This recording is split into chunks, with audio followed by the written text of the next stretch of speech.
علیکم ورحمت الله وبرکاتہ. دوستانو مونږ یو ځل بیا ستاسو خدمت کې راغلی یو او زمونږ خدمت دا دی چې تاسو ته مونږ وظایف ښایو او مونږ د روحاني علاج کار کو، د عملیاتو کار کو، جادو جنات کاروباري مسایل. بهرحال دا مسایل کله چې وي نو مونږ سره تاسو رابطه هم کولی شئ او زمونږ نمبر هم موجود وي په هر ویډیو کې. نو څه قسمه مسله وي، مشکلات وي، دغه رنګې مسایلو کې تاسو راګیرئ، په ډاکټرانو باندې نه ښه کیږئ، نو تاسو روحاني علاج هم ازمو کوئ، انشاءالله چې الله رب العزت په شفا درکړي او الله به تاسو ښه کړي. بهرحال نو موږ نن یو نوې وظیفه راوړې ده او ستاسو د مقصد دپاره چې هر مقصد پکې ستاسو حل کیدلی شي او هر بیمارۍ نه به تاسو ښه کیږئ. نور داسې مریضان وي لا علاج بیماران، هغه مرض مار علاج،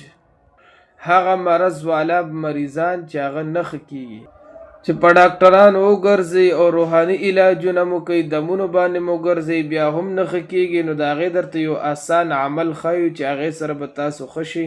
یو بهترین عمل دی او هغه تاسو 21 ورځې پورې وکئ او دې مریض له ورکئ، د هغې اوبه په هغې باندې دم کوئ، انشاءالله الله رب العزت په شفا ورکړي. نو هغه دی منزل تاسو به سحر هم یو ځل وایئ او ماښام هم یو ځل وایئ.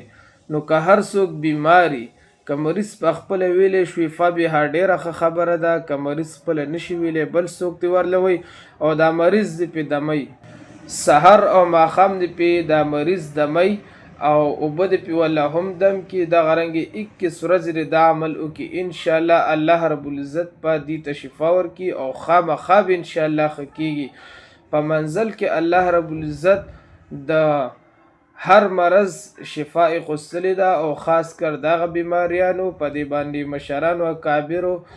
تجربې کړي دي، زموږ مشرانو امیرانو او دغه رنګ علماء کرامو غټو خلکو اکابرو په دې باندې تجربې کړي دي، مشاهدې شوي دي په دې باندې